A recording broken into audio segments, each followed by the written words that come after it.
Good morning, ladies and gentlemen. First of all, it's a privilege to congratulate Dr. V for his fabulous anniversary and for having me back here. Basically, my talk is a little bit in continuation of what Thilo Kölbel already shared with you, however, focusing more on the chronic aspect. As we all know, that uncomplicated type B aortic dissection might develop into a chronic disease. And my point here is, how can we summarize the conceptual and essential cornerstones for success in these chronic dissection patients? And of course, these are the paradigm factors here. No perfusion of the false lumen, that's the goal. No side branch inflow to the false lumen, and ultimately no pressurization. And early on, it has been said that Tevar or Tevar is a way to go. Here's one of our studies of the German colleagues, and it's pointed out that the late thrombosis rate is around 85%. But conversely, that means that we have 15% not having a late thrombosis, and that I think is a cohort I want to share with you here. So over the last years, we have done 133 chronic dissection patients with Tevar plus Tevar or Fevar or EVAR, and in about one-third, a little bit less than one-third, we saw false lumen expansion requiring false lumen intervention. I want to share with you two very interesting patients here. That's our patient number one.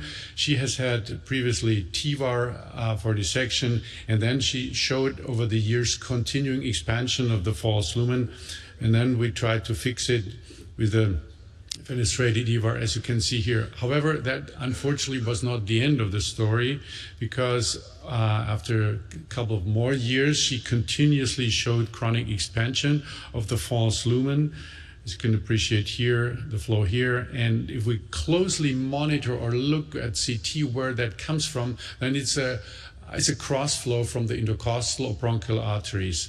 And that, I think, is one of the biggest problem that we have to face. And we decided to do a complex procedure in her and did a CT-guided puncture using the KI enhanced puncture devices that we have, put a catheter in those network of collaterals that we're feeding together, and ultimately we're able to really selectively go through, after all those feeding arteries and selectively occlude them.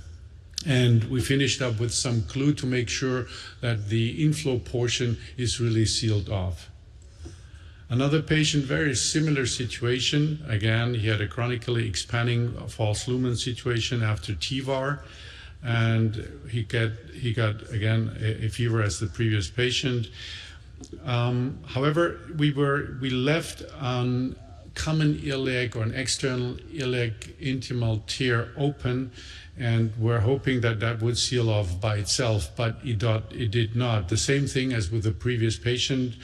1-year control showed that we had continuous flow in the false lumen, very high up in the thoracic portion. And again, there was this inflow or outflow, you might call it inflow or outflow, from the collateral feeding network, from the intercostals and interlumbars. And we decided to do a retrograde approach. We'll move here. Okay, a retrograde approach from his right external iliac, where we had still the ruptured intima, and we're able to really go up with the catheter all the way up to where the inflow came, and you could see that injecting contrast in the false lumen, there was a very, very heavy network of all those collaterals. We decided to start the occlusion from above with 4 impedes, then all the way down to the distal portion. Also went after the small ones here. Then we decided to do a total filling as for lumen exclusion using the rapid fill technique with the impede plugs.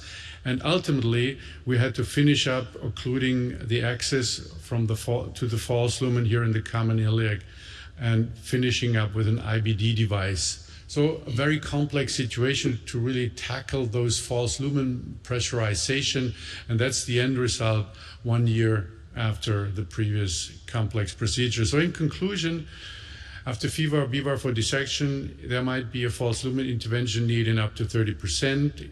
Complete remodeling requires stop of perfusion. Stop of perfusion might require a complex solution, as I showed to you. And when retrograde access is not possible, we might need to have a complex CT access and direct false lumen maneuvers. Thank you.